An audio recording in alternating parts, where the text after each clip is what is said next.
That cool. So it's being recorded, and this was very useful for our regional participants who are coming in from around regional Queensland. Whoa, there's me. Okay. After we have our company introductions, and please, not sales introductions, but company, say company name, any particular wins or special things that you want to share with us, like an award, that will be great, but not offering people discounts or really going into your sales spiel today. Otherwise, Ian, who's from the government and here to help, will actually gong you so that you will be cut off rather quickly mid-sales pitch. So just remember it. Yeah. Yes, yes. Okay. After that, we have our keynote speaker, which is John Hale, the strategy guy, as he likes to introduce himself on the phone as well. I'm thinking, yeah, I know who you are, John. And he says, hi, it's John Hale, the strategy guy. Do I know any other John Hales that might be ringing me? So John will be doing the keynote. He's always very, very interesting and entertaining, and everybody really enjoys it when John comes along. After that, we'll see what the government can supply for you, and I've asked one of the WIL students, the interns, who is interning with Darbeth, to do a little 2-minute presentation on his experience as a workplace integrated learning student with Darbeth. Now he's TAFE level, and I'll talk a little bit more about interns later. After we have a little bit of government information from our various partners as well, we move on to our case study presentation, which is Andrea Anderson of your marketing machines. This will be the real test. If you get really salesy, will the case study person be gonged by Ian? Yes, but you've got so much to share, Andrea, and you know how it's done really well. So Andrea is a very talented entrepreneur, has had very successful businesses over the years, and it's quite an interesting case study since you came here to Queensland. Yes, the best place in God's earth, Queensland. There isn't any other state in the world of Queensland. Then we're going to have some lunch with more networking, so thanks to RDA, who provide our tiny teddies, our jar of coffee, and all the goodies there, and our lunch, which has not been terribly easy after COVID, has it? No, there are certain venues that we used to have to provide sort of COVID-safe Yeah. individual service, but that's... Yeah, we're okay here, aren't we? Yeah, there's no COVID here. No. Although we went into lockdown shortly after the last Expressway, didn't we? Whoa. At least it wasn't. Nobody here got it, did they? No. Good. Excellent. All right. I will introduce myself, hopefully as quickly as possible, and then there'll be the microphone that somebody will be bringing around. Okay, and it's got a camera attached. Daryl, can you explain why there is a camera attached? Steve? So when we come around, I'll be coming up to you and I'll put, oh, Mark. Steve, can you switch over? Yep, he's working on it. And you'll see up there what the rest of the world will see. It wasn't me. And by doing this, all those people who are out at Thargomindah and North Queensland, all those other places who are joining us, they will get to see us. And we also can, Steve, have we got a title for Mark? So, if you have registered people will know exactly who you are so they can take your name and your company details down and catch up with you afterwards. So instead of full registering. Okay, that's good. All right, so demonstrating. I'm Margaret Aspen. I'm a businesswoman, have been since 2003 with no long service leave in the entire time, so I'm going crazy. I'm facilitating Expressway at the moment, and it's really good to be here. For those who have come several times, you know my long saga of trying to sell one of my Melbourne-based businesses for all sorts of political reasons. However, that's been now, and we are permitted to sell finally. So at the end of July, my poor husband can retire. I will let him leave the company, which is really good. So that's our amazing news, and that's enough from me. I think we'll move over now. How about we start here?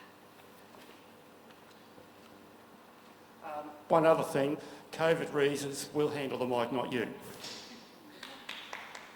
My name is David Katie. I have a business called Revolutionary Real Estate. I'm not a real estate agent, I'm a property marketing strategist, and I help home sellers pocket more money than they could by any other method of sale. I'm Daniel Maloney, a professional engineer, director, investor, recently joined RDA Brisbane on the committee. I'm Lisa Liang. I'm the chair for RDI Brisbane, and appointed in January. That's my one hat. My another hat is I'm a farmer, and we're running citrus farms, cattle farms in Queensland. So hopefully through the network, connecting with more people and small business. Thank you. Do you want to stand up? Yeah. Good morning, everyone. Margaret Blade, I'm the CEO of RDA Brisbane, and we're a partner in Expressway. Good morning, my name's Alex Ferguson. I'm the COO of Nanopotion.io. We build enterprise integrations servicely for customers. Good morning, James Wright. I'm the Managing Director of Horizon Group. One of our portfolio companies is Nanopotion.io, so Alex is one of my colleagues. Morning everybody, my name is Sheldon Morey. Sheldon Morey Consulting. I'm a technology coach. I help work with partners to make sure that the solutions they're providing their clients actually meet the business needs and help them implement it and leverage the best solutions for the business.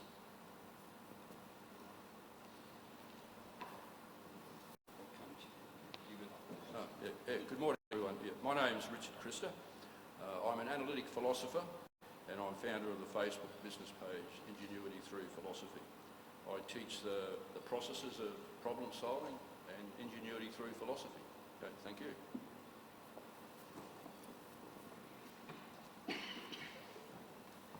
Hi, I'm Bure Godwin. I own Godwin Music, and we mainly book entertainment, live DJs and musicians for events and corporate work.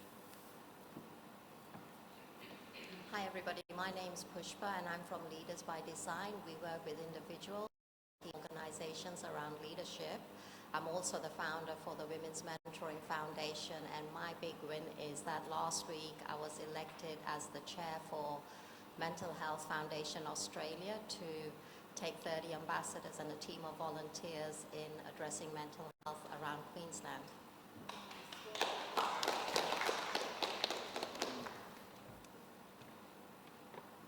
Good morning everyone, my name is Graham Bailey from Envision Forensics. We offer small to medium enterprises business strategy solutions. We also do valuations for sales, and I'm also appear as an expert witness in court matters involving complex legal cases, and I'm instructed by lawyers in most matters.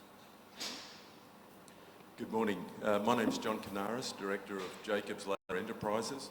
I've developed a bow access ladder for boats, national award winner, grant recipient with Ignite Ideas, and great to be here today. Good morning. name is Dr. Amanda White, and I'm with Freelance Robotics and our Industrial Robotics division. We work in prototypes, custom software, custom hardware. Most recently, we have won an International Go Smart Finalist Award for a specific transport solution for electric vehicles and microgrid. And as well, we have our CEO just recently approved to the RDA as their secretary. Good morning. Good morning, my name is Ryan Donoghue and I'm the founder and CEO of Blesson, and we're a smart technology company that develops sensors that recognise human behaviour, and we're applying this technology for aged care. Interesting.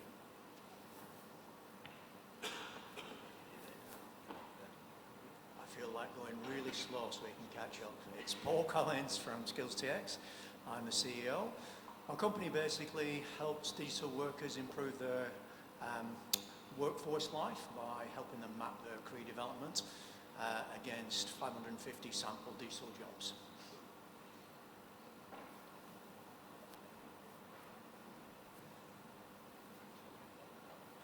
Good morning. I'm Alistair MacDonald, and I have my own company called Black Sheep Consultant.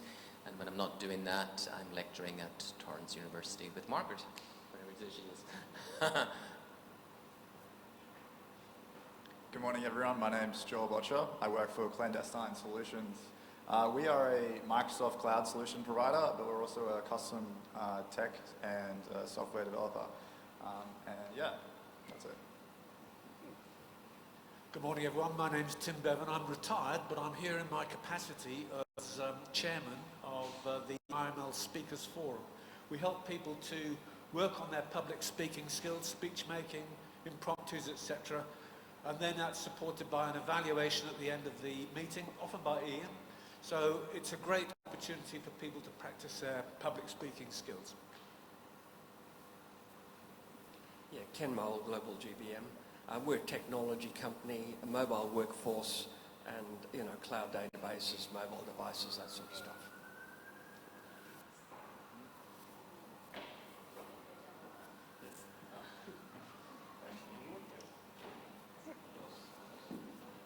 Hi, I'm Kirsten. I'm currently working with Andrea Anderson for your marketing machines, and prior to that I was working in the aged care industry. Hi, I'm Jai Lorden. I was previously an intern with Andrea at Your Marketing Machines, and now she's hired me and I work in email communications.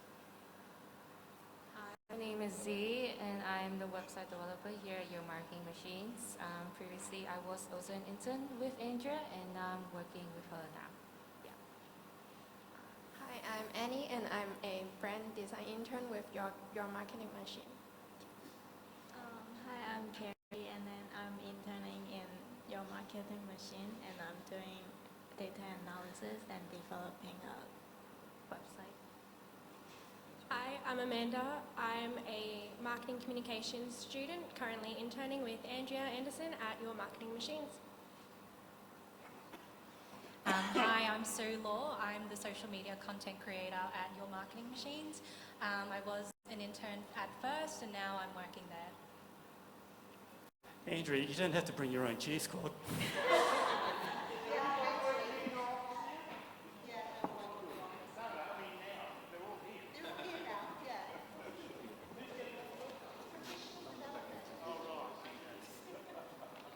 And g'day everybody, Ian Gilbert.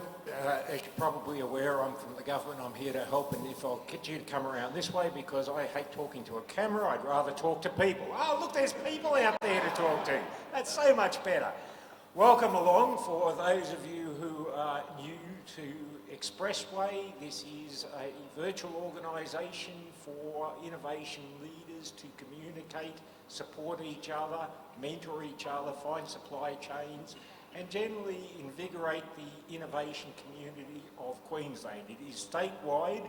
We have got people from different parts of Queensland online at this point of time, and we'll be expanding this entire Expressway network physically into different parts of Queensland over the following year. So it is wonderful if we can get people working together. Brand Queensland, go for it. It's absolutely fantastic. We've got some of the smartest ideas and the best opportunities to grow business here in Queensland.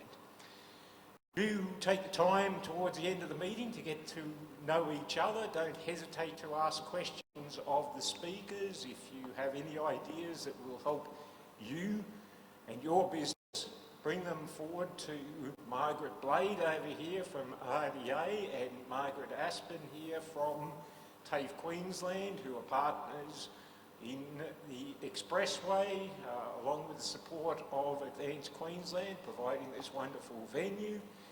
Don't hesitate to talk to me. I don't bite, but I am from the government and I'm here to help.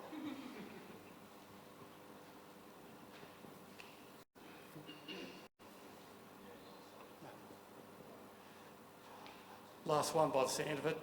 I'm Darbeth. Where's my wife? Well,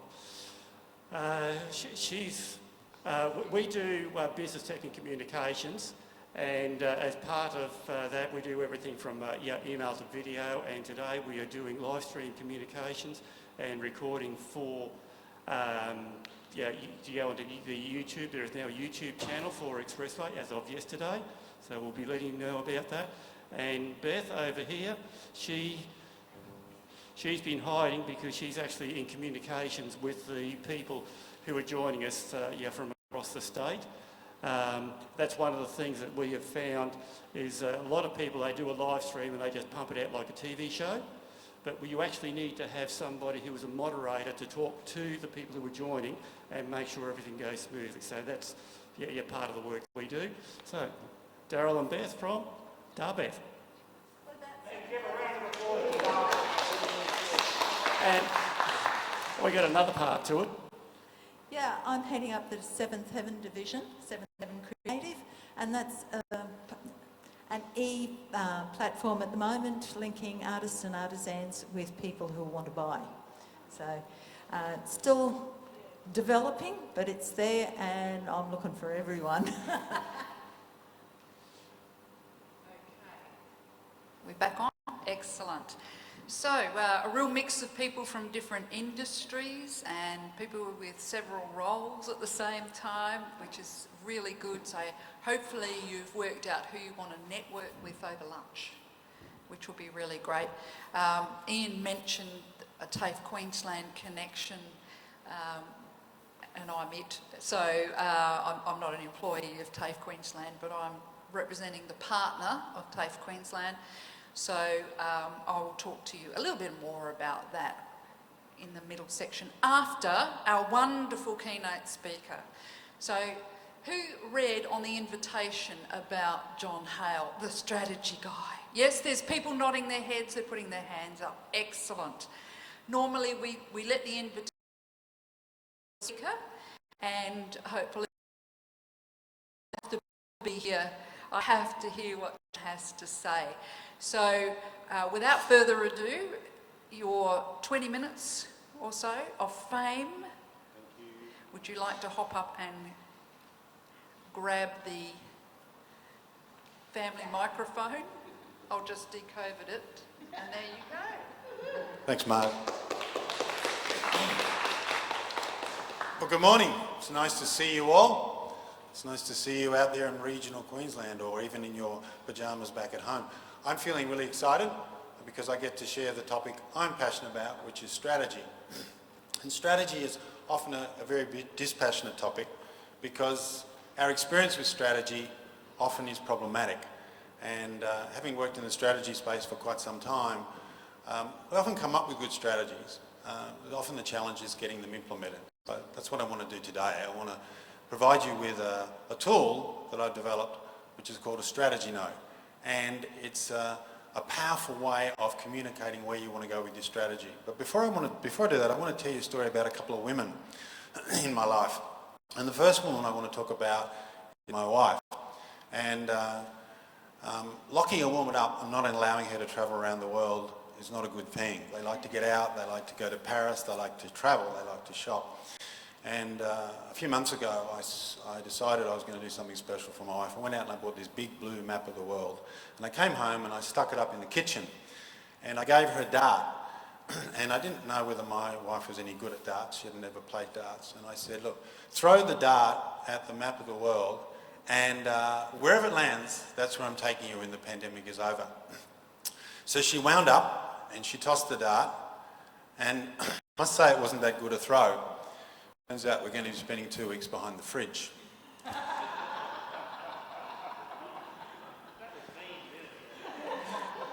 What's interesting about that is that oftentimes when organisations think about strategy, they sort of just throw a dart up against the wall and say, that's near enough is good enough.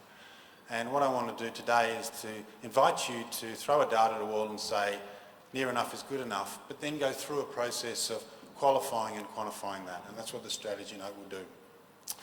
The other woman I want to talk to you about, her name is Celine. And her accountant called me up about 20 years ago. And he said, look, I've got this client who wants me to do an insolvency and a bankruptcy for her. I don't know what to do. Maybe you can help. So I came in and I met with this woman, and she was in a really tough place in her life, personally, health-wise, financially, and her business wasn't going very well at all. And I sat with her and I listened to her for about an hour and a half, got an understanding of where her business was at. And then I went away and I thought, what's going to be the best strategic approach for Celine moving forward? And I went home and I sat down on the computer for a couple of hours and I started to write a regular strategy communique, and I thought, I'm not going to give her lots of pages. She's not going to read that stuff. I just need to give her ABC. Off she goes. So I actually wrote her a one-pager, and that's what I wrote her. I wrote a one-page strategy note. It had 6 parts to it, and I'm going to go through each of them today. And my friend David here has kindly agreed to give you a copy of the template, so you might want to take some notes for yourself in your own business around how you might go forward with strategy. So I invite you to jot on your copy of the strategy note as I run through, and you might be able to glean how powerful it could be for your business if implementing strategy, leading strategy, aligning your team with your strategy is something you're looking to do. So if you can have a look here, the recommendations at the top of the strategy note. The second line is the health, and this is why I was talking to this woman. Her debt to equity ratio was 8.5. That means that her debts were 8.5 times the value of her business. It's not a good position to be in. Her quick ratio was minus 3.1. Right? So that meant her ability to pay her bills were non-existent. Right? She couldn't pay her bills, which is why I was talking to her. And she was very much at the existence stage of business. And she tried to get up the growth curve and she couldn't get there. And she basically fell below the line. She was no longer in existence.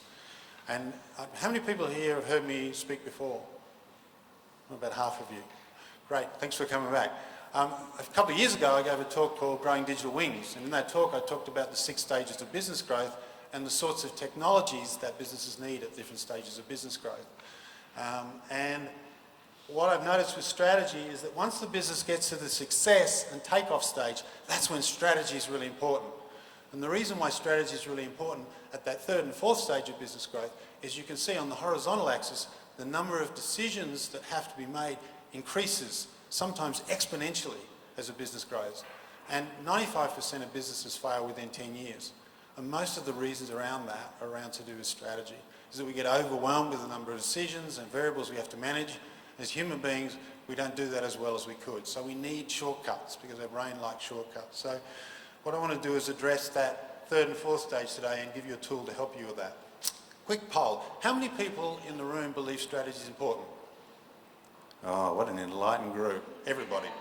Well, I usually get about 95% of my audience. How many people here believe that they're good at strategy? Put your hand up if you think you're good at strategy. Yeah, very good. Very good. And that's about 45% of the room. All right? And the third question I've got for you is how many people believe that the organisation you work for or the group you're working with does enough to teach you to be strategic? If you think the organisation or the firm you're working with does enough to teach you about strategy, raise your hand. 1, 2, 3, 4, 5, 6. This is a very enlightened group. Normally I get about 5%. So you're quite an evolved version of the species, which is great. So I was talking to David here before, and he was asking me to sort of crystallise strategy, and I said there's really only 4 questions as a strategy consultant I have to ask. And really it's like, what's changing? And that's often hard to understand. What's not changing, which is a really good question to ask in terms of strategy, because we want to align our strategy with stuff that isn't changing, because we can bank on that. And then once you've considered the first and second question, the third question is, what are our options? And Jennifer Aniston famously said, I don't make plans, I make options. And it's important to have options, because things change. And the fourth question is, what do we do if the option we chose doesn't work? So what I'm going to do with the strategy note is help you go through and have a look at that. So in answer to the question, what's changing, about 6 months ago I had a good look at the planet, and I came up with what I call 6 radical uncertainties. And that's them. So they change from time to time, but I've said global finance, corporate lifespans, the fate of monopolies, particularly in the tech space, inflation, market collapses, and the DNA editing. This CRISPR technology is doing some amazing stuff. We don't know how that's going to play out. These are the sorts of things which would be very hard to navigate strategy around, because they're quite uncertain. You have to be very, very good at adapting around these issues. The second question is, what isn't changing? And this is the secret behind Amazon's strategy. They know that stream movies, books, all the things that Amazon, they know that's not going away. So they just build and scale up on the things that aren't changing. So it's important to think about that. If we think about what's going on, people on the planet are getting older. More and more people are moving, even despite COVID, are moving towards city areas. There's a rising middle class, so there's more consumer expenditure, there's more demand this year than there was the year before, and there'll be more demand the year after. The earth is getting hotter every year. Water scarcity is going to continue. AI and automation is taking off and will continue to invade and dominate our lives. And the question I've got at the moment is, are pandemics a radical uncertainty, or are they a mega trend? And the pandemic's been with us now for over 12 months, and it's going to be for another 12 months, and it may be for another 12 months.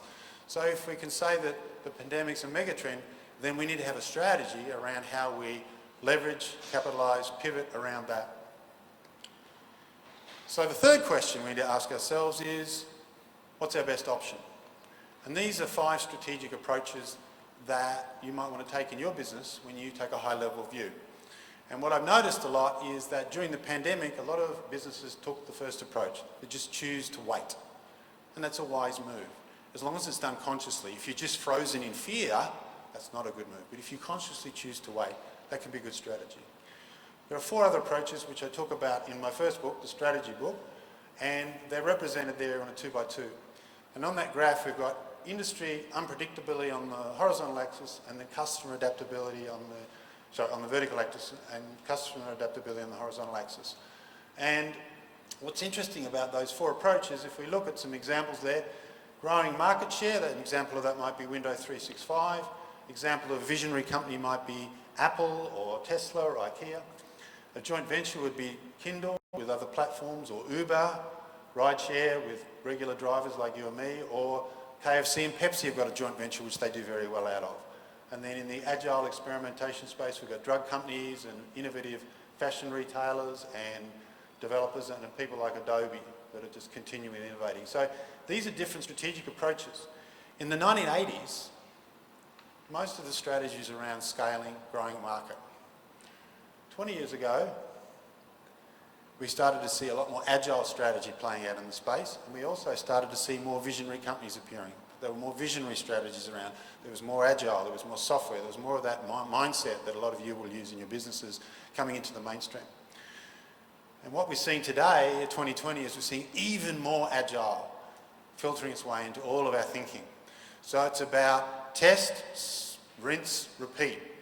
Test, experiment, scale up. If it doesn't work, let's do it again. So we have to keep going back to the drawing board. We have to keep evaluating, because the world is moving so fast. And this is where the strategy note comes in, because you don't write a strategy note for the year, you write it for the quarter, or you write it for the month. I'm working with an innovative group here in Brisbane at the moment, and they're a bunch of 6 programmers and a couple of managers and some support staff. And I meet with them once a month, and we sit down, we review the strategy note from the previous month, and then we create another strategy note for the next month. And they have a one-page blueprint for the team's activity for the next month. And it's a really powerful way to work. So what do we do if that doesn't work? Well, we develop a strategy note. This is the subject of my second book, which I wrote in the pandemic. There wasn't much to do as a global conference speaker in a global pandemic. I had to become an author. So we'll go through that now. So if you've got your sheet there and you've got a pen, I'll run you through it. There are 6 parts to creating a strategy note. Of my 25 years working as a strategy consultant, these are the most important things I believe you need to capture moving forward. You need to have a recommendation. You need to check in on the company health. Oftentimes people send the ship off in a certain direction without actually checking to see how healthy the crew and the resources are. So we have to constantly check the health. We need to do some analysis every time we set a recommendation. We need to have options, constantly think about options. We need to talk about digital wings and next steps. So I'll go through that. What's our recommendation? So I'm sorry about the text. This came over from Keynote to PowerPoint at the last minute, so some of the text is going to be out of alignment. It's at the top of the page on the recommendation, what's the gut feeling for the next month or the next quarter for your business? What do you need to focus on? And you jot that down as the first step. Then we go on and we look at the company health. And this is where the numbers start to look a bit interesting. We need 2 accounting ratios. One's called the debt to equity ratio, which I call as debt score, which is basically debts over the value of the business. And then the quick score, that doesn't come out very well, but the quick ratio is current assets minus inventories divided by current liabilities. And ideally you want that number to be over 1. Now certain industries can be negative, like the car industry. The auto industry often has negative quick ratios because of their payment cycles and their stocks and things like that. They carry a lot of inventories. But generally speaking, you want a good quick ratio, so you're liquid. A leader score is really important. You can get a score for how well your leadership's going if you're prepared to be vulnerable enough to take some form of anonymous rating of yourself as a leader from your stakeholders, from your employees. And if you're flying blind with a lot of trust from your team, that's not a good thing. So it's important to know how your people see you, and they can communicate that in a safe way. The 4th health score, which is really important, is how much faith do you have in the team you've got on board? And this is really problematic. I write about it in the strategy note, that if you've got a team that's got a growth mindset, then you can give them a score 6 out of 10, because they take that as a challenge. They're prepared to step up and improve themselves. But if you've got a dysfunctional team that's running issues and you'd like to give them a 3, you give them a 3 or 4 out of 10, they go back down to a 2. So you need to know your team, but it's also important to understand, can I put a numeric value around my level of faith in my team? If it's only a 6, what could I do to make it a 7 or an 8? So at the end of the day, strategy is implemented through people. It doesn't implement itself. Once you've done that, you may leave the recommendation the same, or you may change it. The priorities might shift once you do the health. The recommendation for this month may be to deal with some issue of health in your company, or it may stay as it is.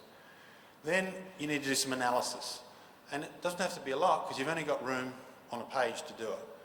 You can put appendices on the back of a strategy note if you want. I'd recommend against it, but if you want to put them there, you can. And it can be any sort of analysis you like. It might be an updated industry analysis. It could be reviewing the critical success factors your business needs to perform on in a changing market. Or it might be a customer intimacy assessment. And I pulled this one for an example. This is the customer intimacy model that I have in the strategy book. And if you think about your business, are you a product provider? Are you selling the benefits of your service? Do you very much a relationship business? In terms of you need to build 2-way relationships for your business to be successful? Or do you have a bunch of alliance partners that you work with? And as you move around that customer intimacy wheel, you become more and more intimate with your customers. And it's a wheel that goes around. Because once you get your business evolved to the point where you have lots of alliance partners, they give you the ideas for the next generation or service for your business. So which quadrant are you in, and where would you like to be? It's about your customer. So you might do some analysis around that. Once you've done that, we go back to the recommendation. You may leave it as it is, or you may want to change the focus of your recommendation. Then options, and you need to consider what your other options are. Choice of one, no choice at all. So what are your current options you're considering? And who's done scenario planning before around the future? A few of you. That's great. Scenario planning is really powerful. You give names to various possible future scenarios and you keep those names alive in your business So if one of those scenarios start coming true, you're on the front foot, not the back foot when it starts rolling out. And at the start of the pandemic, I did a scenario analysis this time last year on what was going to happen in Australia. And I didn't know. The official future is more of the same, not changing, but then there's 4 other scenarios. Same but worse, same but better, different but worse, and different but better. And any one of these could play out. My sense is that Australia has gone through number 3. We have had a kangaroo bounce. We got into a bit of trouble with COVID, with the Ruby Princess, and a little bit of hotel quarantine that leaked out, but our government just put some money in our back pocket, they kept the economy up, we've got extra demand, we've got extra cash flow. We've had a kangaroo bounce, right? In my stock portfolio, I just picked up an ETF on the Indian Stock Exchange. I had a very low offer on equivalent of the Standard & Poor's for an India market. I got a very, very low entry point in the Indian market as an index because they're currently going through number 4. Their businesses are getting bankrupt day after day after day. Yeah? You can't run a business if you're dying. All right? So the world has had a different scenario depending on how we played out. We've bounced quite well in this country. This is the place where you look at scenarios in the strategy note. Then you may update your recommendation or you may leave as it is. Digital wings, when I work with a client, I say, one of the questions I ask them is, what technology are you currently investing in your business at the moment? And if they say, don't know, not much at the moment, I said, you won't be here in 3 years if you're not investing something in your business every single month. Doesn't matter whether you're upgrading a legacy system, building a new app, creating some sort of portal or some sort of connection to the marketplace through technology. Technology is moving so fast, businesses are moving along with it, and if we're not investing in computers and technology in our business, we will be left behind. And when I talk about digital wings, we say we have to invest in these things. And when you invest in business, you need to invest in things that help you reach more customers, help you have a richer bit of information so you can make better decisions. You need to be able to respond faster, so technology can help you do that. You need to be able to bring all of your decision making and your information onto one dashboard, a range of functions, and then removal, people, pain and processes from business. So the 5 R's, I like to call them the 5 R's, are the 5 digital wings we're thinking about. The last part of the strategy note is to jot down 1, 2, 3 next steps. What are the 3 things you have to do Monday morning to get the recommendation implemented in your business? And when you do that, I'd invite you to just at the top of that section, write your claim to fame. What's your reason for being? Just retouch your founder's vision, retouch your claim to fame so that when you write your next steps, at least at a micro level, they do resonate with the broader goal.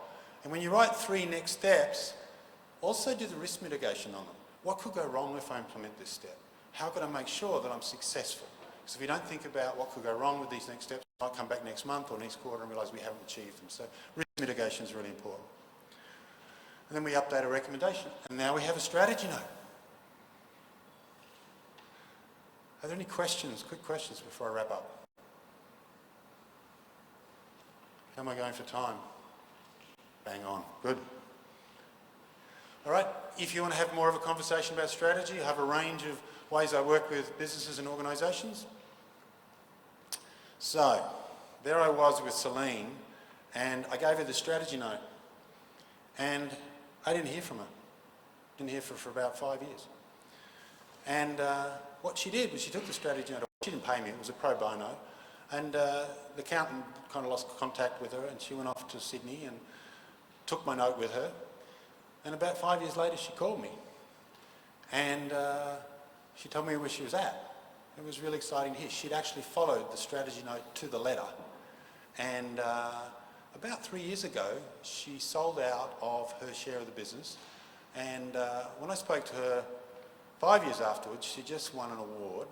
She'd found a joint venture partner. The product was going brilliantly, and about 4 years ago, her joint venture partner wanted to buy her out for a sum of money that was nothing like her value. So I worked with her over 6 months and we quadrupled the amount she got paid out, and then a multinational corporation bought her product as part of their product portfolio in the healthcare and beauty industry, which is her product.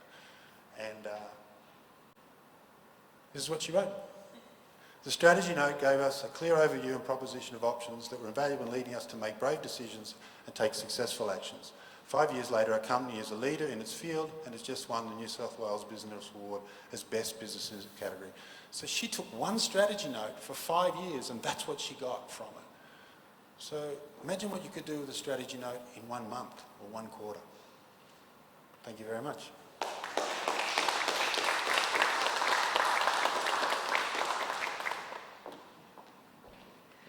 Well, once again, a really good presentation with lots of good take-homes, and you've all got it there so you can do some work around that.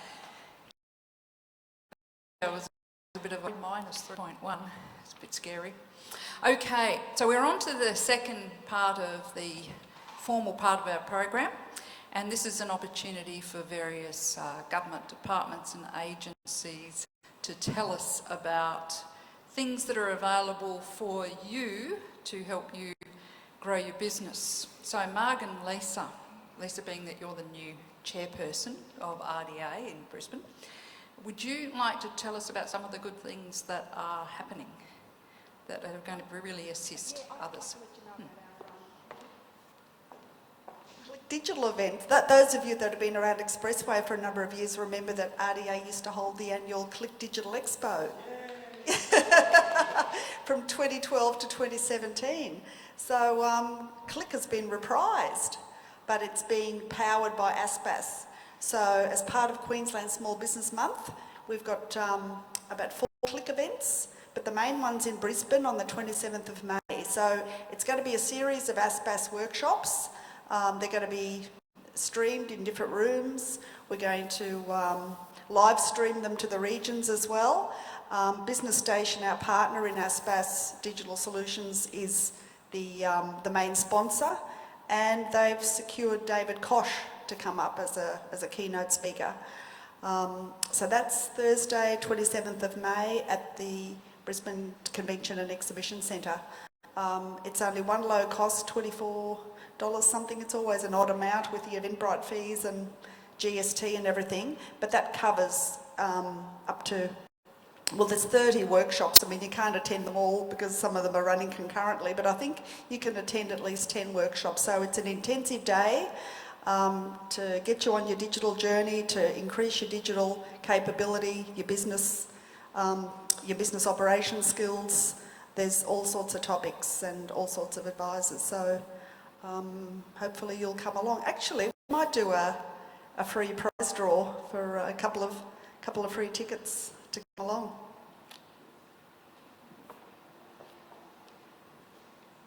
And you'll need to do that today, maybe. Although the May the 26th is our next Expressway, so we'll do it today, a couple today. Can we sort of twist your arm for 1 or 2 next time as well, because it's only a couple of days out, or will it be booked out? Oh, well, there are sort of a limit on numbers, but Yeah. Are you doing drinks this time? Yes. Oh, yeah, it could be... $24. For the advisors. All that. And maybe some Specials. Right, which is good. Ian, anything exciting to tell us this month? Everything is exciting this month. Hey, aren't we in a great place in Queensland? Doing really well. If you have not used the Advanced Queensland My Innovation Advisory Service, which provides 1 hour of free consultation, get in and do it now. There's a tip, because we don't know at this point whether it will be refunded past June, so it might disappear, you might miss out. So do get that opportunity. Look it up as My Innovation Advisor. It's part of the Innovate Queensland program, and there is some fantastic workshops coming up through the Innovate Queensland program. I have got one which we haven't put out yet, but you will see come up very shortly on grant writing. Grant writing, the great failure of so many organisations, why they don't get grants. And we notice this across all of the government grants that even the most wonderful ideas and terrific businesses miss out because they write a lousy application. Now, I can't say when or even if, because they take my right arm, but I did get a whisper that there will be another Ignite Ideas Fund round coming up in the next couple of months. Keep an eye open for it and get in and do the grant writing workshop beforehand so that you are prepared and put in the best application, because we want to support you as high growth potential innovation businesses. Thanks, Mark. Excellent. Okay, TAFE Queensland. Obviously, I'm representing TAFE Queensland today. John Hebrard, who sometimes come, and some people really know John very, very well, is the head of Small Business Solutions at TAFE Queensland, and a whole lot of other commercial things as well, which is what he's doing today, commercial stuff, business stuff. One of the things that Small Business Solutions does as a supporter of Expressway and as a partner of Expressway is let you know about the Build a Better Business Small Business Mentoring Program. And I, for my sins, happen to be one of the mentors that is certified in that program across the state. You will find that there's a brochure when you have lunch, if you want to pick one up and have a look at it. There's this woman in there, you know, who looks very familiar, you know, sort of, me, in other words. I just happen to be on this particular one. But at the moment I have 9 women, which is interesting, all in innovation businesses, so CEOs of their own businesses. Having moved up to Moreton Bay, I'm focusing more in that sort of innovation area, in those hubs around there nowadays. And they're on one-on-one programs. So they have a mentoring program of 5 1.5-hour one-on-one mentoring sessions, and they work across their entire business.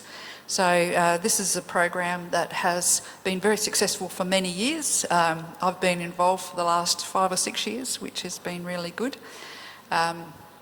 So that one I've told you about. Now, normally at this time of the year, I would be really spruiking TAFE Queensland's wonderful workplace integrated learning program. Unfortunately, that TAFE level business and marketing student will intern program that you didn't have to pay the students, and work cover paid for, TAFE Queensland paid for work cover. Unfortunately, that is not going to be continued past June. So I have let those companies that have already applied, I've let them know, because it's only been a fairly recent decision for lots of reasons. It's been very, very successful, and one of the Will interns from TAFE is standing over there right now, Pablo. So I have actually asked him to do his little 2-minute presentation on how good it's been being with Darbeth. So he's been based there. I'll get him to do that shortly. However, all is not lost, because universities have fantastic Will programs.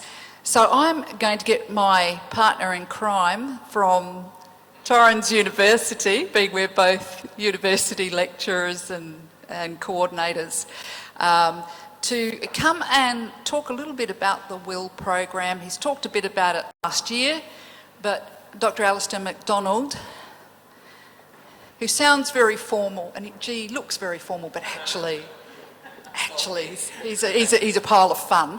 Here we go. So tell us all about it. Yes, my partner in crime. Yeah, some of you know me from before, so it's nice to see you guys and the rest of you. What we do at Torrens is similar to what Marg has been doing at TAFE, where we support our students to get real-life experience in the workplace. Very, very important, because as we all know, when we're studying and then we apply for a job, one of the things they ask for is experience. And a lot of us don't have that experience, right? And then we struggle to find jobs. So what we've done at Torrens is you actually can't graduate unless you've got some industrial experience. So through their studies, we put them into appropriate organizations where they get that life experience, and they get credit hours for that. So the company doesn't have to pay for the student, but the student gets that experience and they get the credits for their studies. So it's a very successful program for us, and I know from here we've actually placed a lot of students in the last year, and it's been great. Some of those students actually have then continued with employment in some of those companies or been able to seek employment elsewhere because of that experience. So if you are interested, just reach out to myself, or you can contact Margaret as well. And yeah, what sort of students do we have? We have entrepreneur students. Yeah. I coordinate the Bachelor of Business Entrepreneurship. So anything about entrepreneurs, if you want those, then I'm your person. General business, marketing, strategy, all of those areas. We get a lot of requests for marketing, digital, particularly digital marketing, and we have a lot of students who want to go into that space. And being that cohort, that age, they're really keen on it and know the technology. So if you need those skills or anything in general, let us know. We've divided it as well into general business and social enterprises. So we've got those two divisions within our program because we're very passionate about doing good in alignment with the UN SDGs. So, okay, thank you. Thank you so much. That's really good. Now we've spruiked Torrens because Torrens is here, but there's also WIL programs at QUT, UQ, Griffith University, and we've given all of those universities a lot of airspace over the years to talk about their programs as well. We also, if you remember the SEED program, the old SEED program, and I had 2 SEED students in a couple of companies that I was a director in. That was a great program, but that's closed. So some things come to an end, and some things have new beginnings. The social entrepreneurship style WIL intern programs, I would, call new beginnings, which is really exciting, isn't it? Because the younger students are really, really into entrepreneurship if there's a social purpose. That's what I've discovered as their lecturer and coordinator, that they can't really see the purpose in getting really wealthy. They see wealth as something that is part of the whole world. They're very interested in the Sustainable Development Goals. They want to be involved in companies that are doing something for the globe. It really gives you great hope, for the future when you're working with younger people who are like that and really interested. Okay, so now I know, Pablo, you're off to university in a few months, aren't you? As soon as you finish your TAFE component. Would you like to come and do your 2 minutes on what it's been like doing this WIL internship program with Darbeth?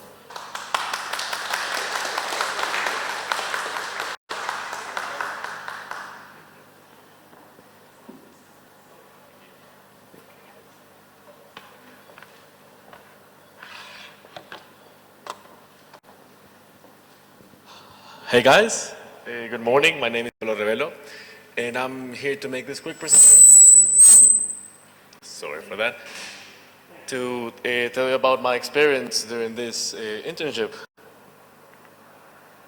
First of all, I would like to thank TAFE Queensland and Darbeth for letting me be here this morning. In this presentation, I will be speaking about the project we're working on in Darbeth and my experience working with Darbeth during this internship program. The project we're working on consists in creating a KPI dashboard using business intelligence tools. With this, we will be able to confirm the core KPIs of this business. This is important because without it, we will take at least 2 hours a week working on it. This is what the KPI dashboard would look like when it's done. And this is the manual process to do it every week. This is long, tedious, and it's subjective to human error. So that's what. Yeah, it's in English as well. So when when talking about the experience, this internship has given me, it has provided me a taste of what the office environment is like. Thanks to this training, now I know to use a lot of Microsoft softwares, for example, Power BI, Microsoft Projects, Dynamics 365, databases and KPI reporting. And as well, thanks to this internship, now I have the required experience to work in an office environment. And this will be everything for today. Thank you, guys.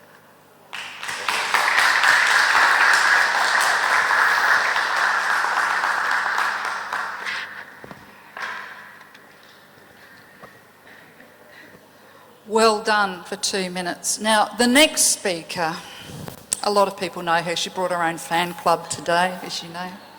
So we're expecting a real woof-woof for Andrea Anderson from Your Marketing Machines, who's going to also be incredibly entertaining, as she always is every time we see her.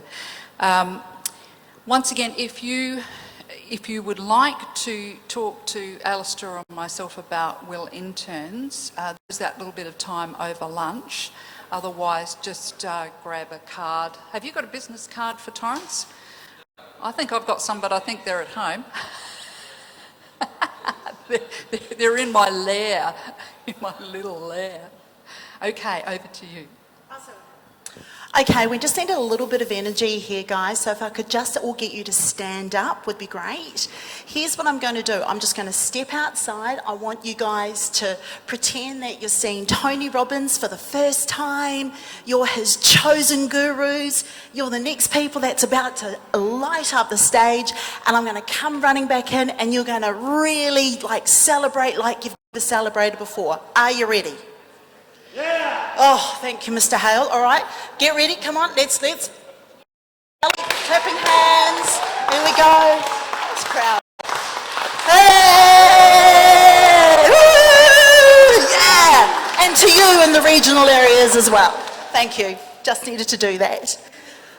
Yes, good morning and welcome everyone to Expressway Network Group. Andrea Anderson is my name. I am the Chief Idea Specialist for Your Marketing Machines, a company I started, about 5 years ago when I was living in Perth, WA. And, hey, look, we're not here to talk about that. We're here to talk about how I managed to stay alive and thrive through a pandemic. So let's just get a little bit of introduction about me. When I first started the business, I had a few staff in WA. I then moved to here in Queensland in 2017, and I employed me, myself and I. We were a pretty, fairly busy bunch. Sometimes there were disagreements, as you can imagine. Some people I had to send to the corner. Sometimes I got sent to the corner. And what I found was that I was doing a lot of everything myself. And look, it worked. I was really fortunate. I became an ASBAS advisor with RDA Brisbane. Thanks to Margaret Blade and Shay Wharton.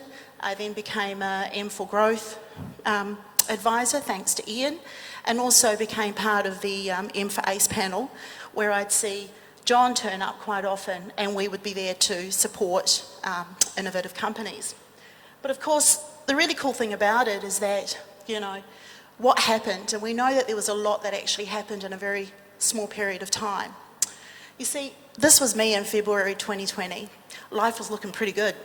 And for many of us, we didn't know that the change was about to come. Because come April 2020, that's how I was looking. And I was wondering how the heck I was going to make it work.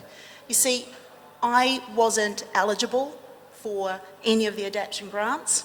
I wasn't eligible for Job Seeker, JobKeeper. I wasn't eligible for any grants. So I knew that I had to actually, I could have rolled over, but I decided that we needed to do something about it. So one of the first things I did was I actually told everybody that, yes, I'm open for business. I don't care what it is you need me to do, I'll be there. If you want me to write your comms, I'll write your comms. You want me to do your website, I'll do your website. You want me to take over your social media, I'll do your social media. You want me to come and do speaking gigs, I'll do it. I just wanted to let people know that yes, my business is still open for business and that we are here to serve. The next thing I did was I hustled. I absolutely hustled. What I found quite fascinating during this period was the number of my colleagues who were struggling because, number one, they hadn't told anybody they were open for business, and they seemed too afraid to pick up the phone. They seemed too afraid to email. And I was like, this is the time to get cracking. So I hustled like my life depended on it, because frankly, it did. I didn't have the reserves in the bank. I didn't have, an unlimited bank account. As I said, I was ineligible for all of the government grants. Yeah, I've got bills to pay like the rest of us. So what I did is I reached out to my strategic partnerships, RDA Brisbane being one of them, M for Growth being another, Network Express Route being another, Fraser Coast Regional Council, Logan Office of Economic Development, and even some of my business colleagues. And I said, I'm here for whatever you need me to do. The next thing I also did was I realised that me, myself and I wasn't a really good combination, not long term anyway.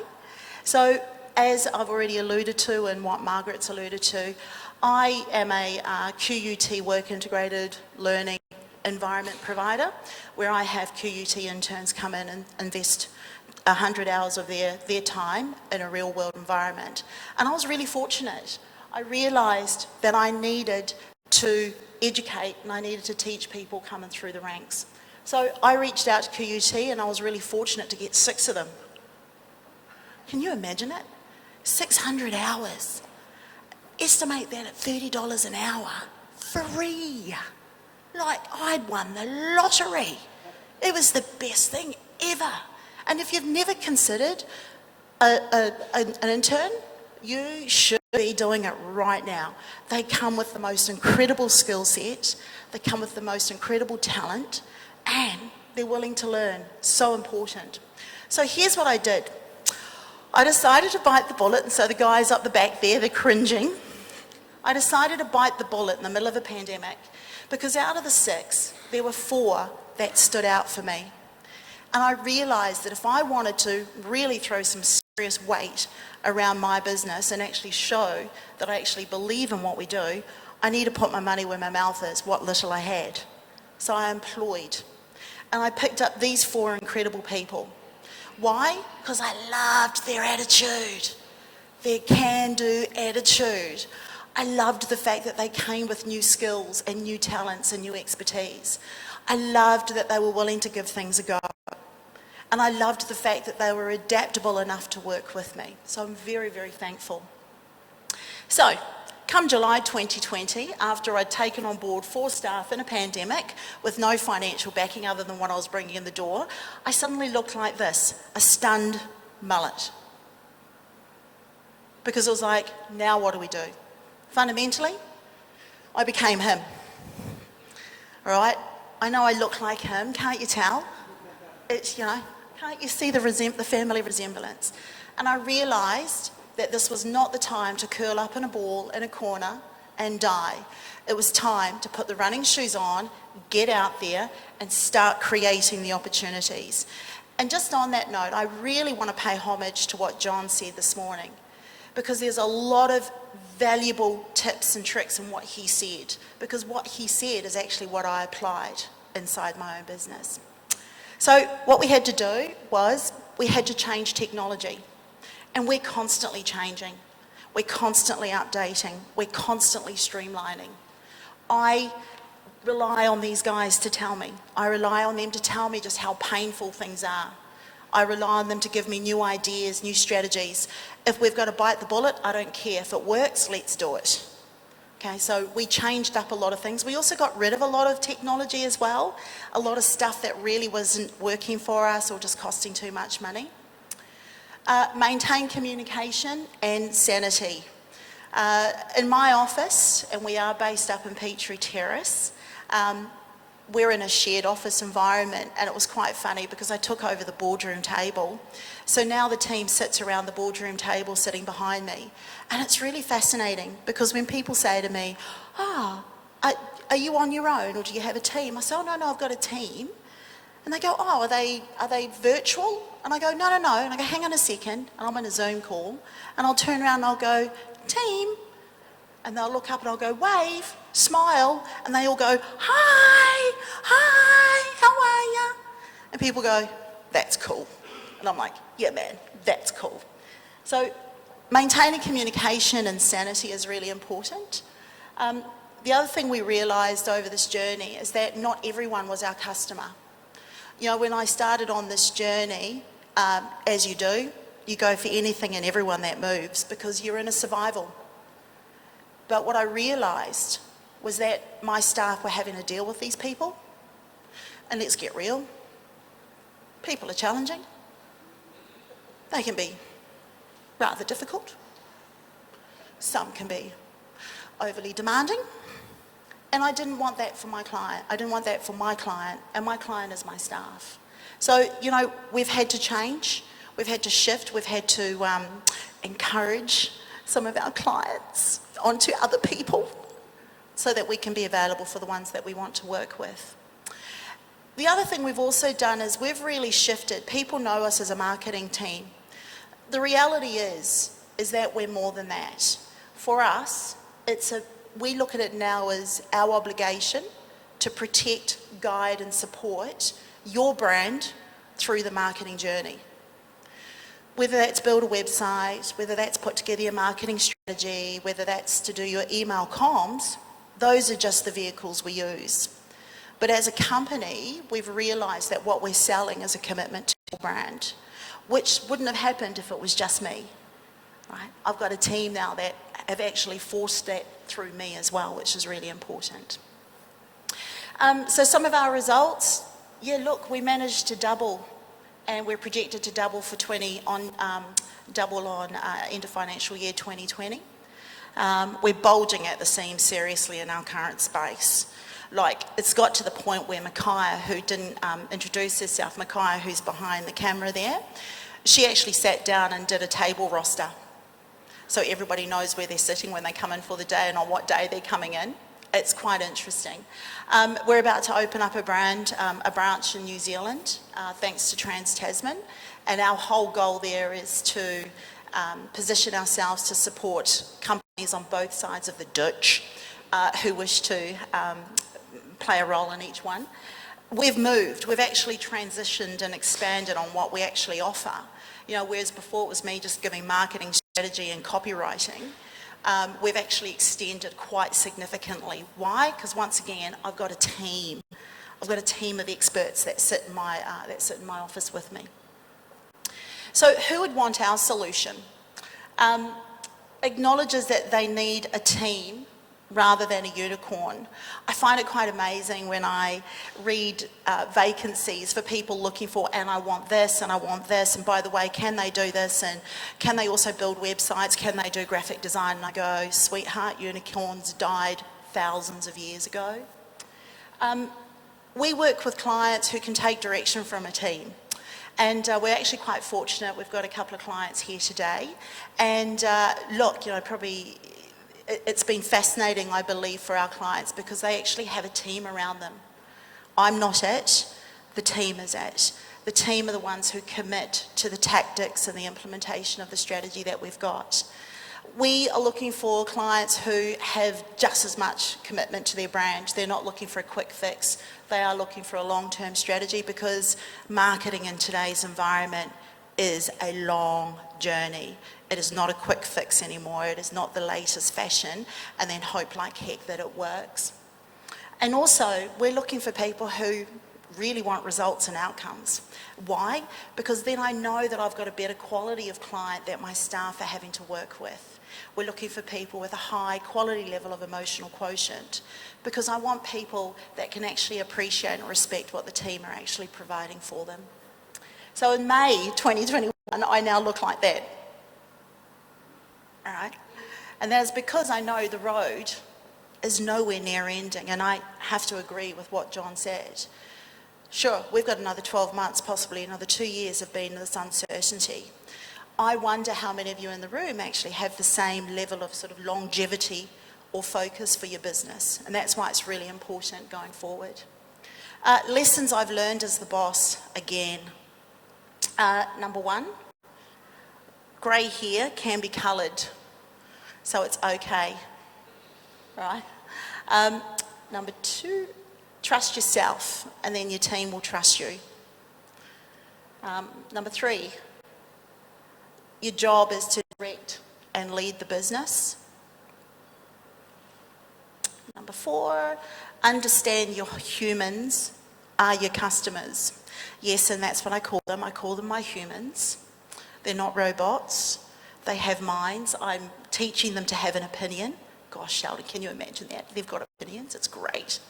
Number 5, they have tons of initiative if you get the heck out of the way, because they do.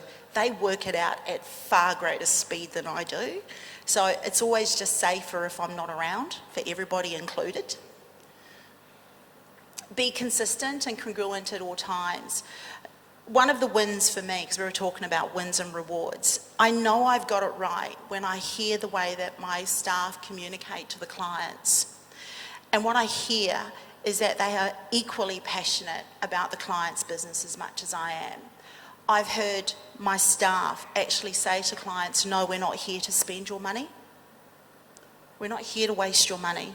We're not here to do that. Rather, and also it's not part of the strategy. And I sit at the back, I sit behind them and I just go, yeah, right?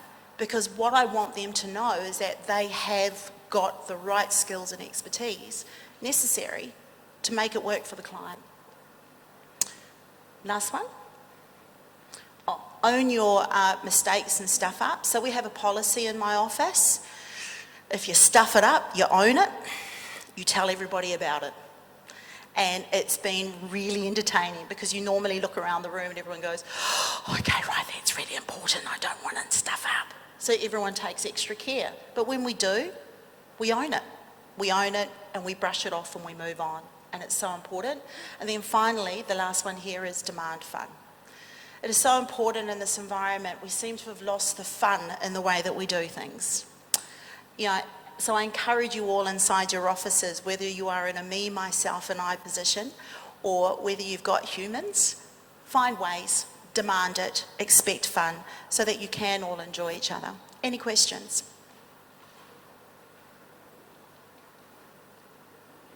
Margaret? Where'd they go? Where'd they go? Mark, do you want... Okay.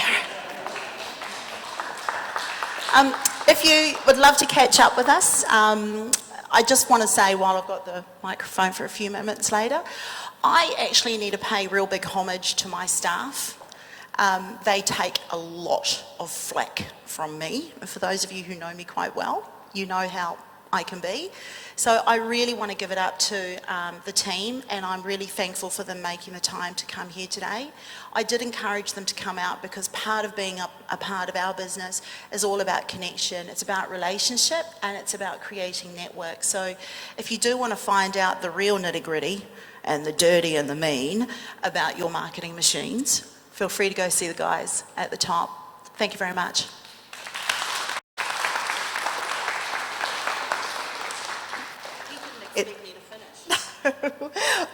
Right on time, and a bit before time.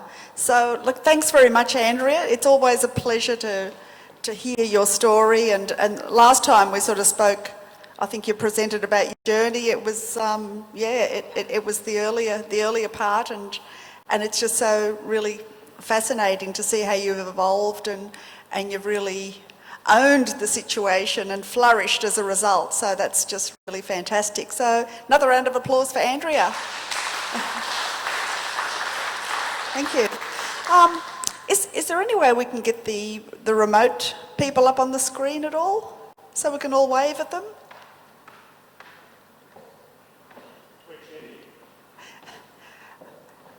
I know Daryl said they've got their cameras on mute. That's probably, because of their internet connection. But hi everyone out in the regions, and we hope you return again and that you've found this session really helpful and interesting and enlightening.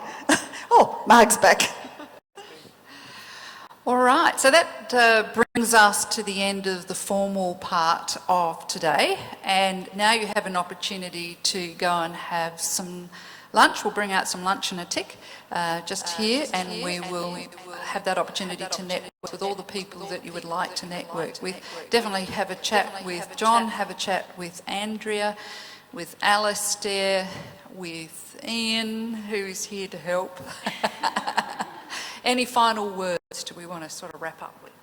Yes, one final thing that we must do is to, with a round of applause, say thank you to Margaret Blade, RDA, always a wonderful support, have been for years, and there's thank you for coming along, supporting with providing your lunch. Wow, that's really something special. And of course, not forgetting for years now, dedication to ensure that we have a program to stand up and be in front of us, doing a wonderful job.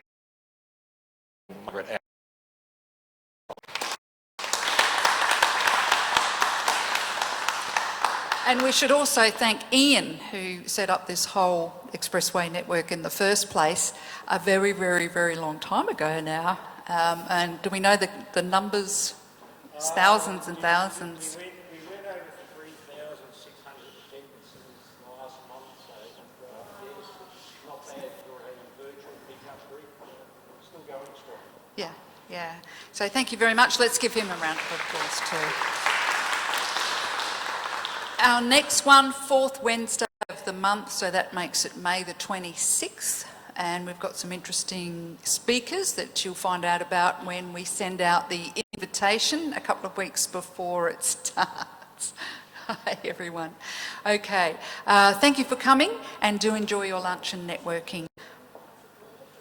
A randomiser draw? Okay. Yeah, there'll be 2. This is a sudden decision. Okay. Oh, okay. We're going to have 2 prizes. Well, yours is probably the first prize. Okay, bear with us just for a moment. So a randomiser. Dum, dum, dum, dum. His name start with A.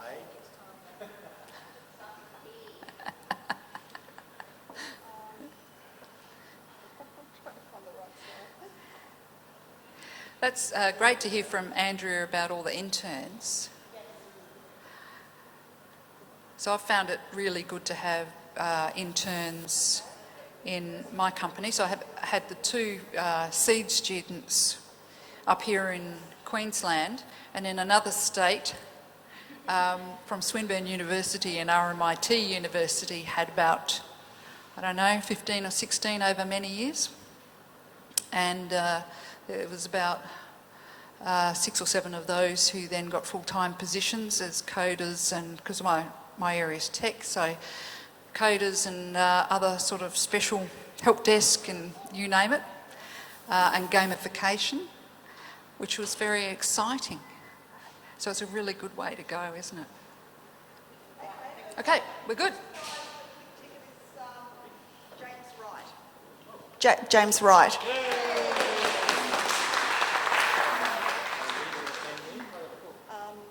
Okay, that's better make it interesting, because I think we've got 4 regional attendees there. So it'll have to be number 1 to 4, won't it? Is there a number 40 as well? David, pick a number between yes, 1 we and have 4. 4. Okay. Push that. Number 3. The second, Who's number 3? Who's number 3? Oh, all right, hang on a sec, I'll tell you. Oh, bloody Darren Foster is, of all people. Darren Foster, well done, Darren Foster. This is for Darren. That's right. Yeah, Darren's Closer remote. to him. Okay. Yep, good. And we've got one Thanks, for Darren Foster. And someone in the room. Pick a number between 1 and 20. 19. This is the 19th person on the list. It's you, isn't it? Could be me. Oh, bloody John Hale. 20. Move on, next one. Okay, all right. I think it's David Cady. Okay. Yay, David Cady. Yeah. Excellent. And the second click ticket goes to Pushpa. Oh, Pushpa.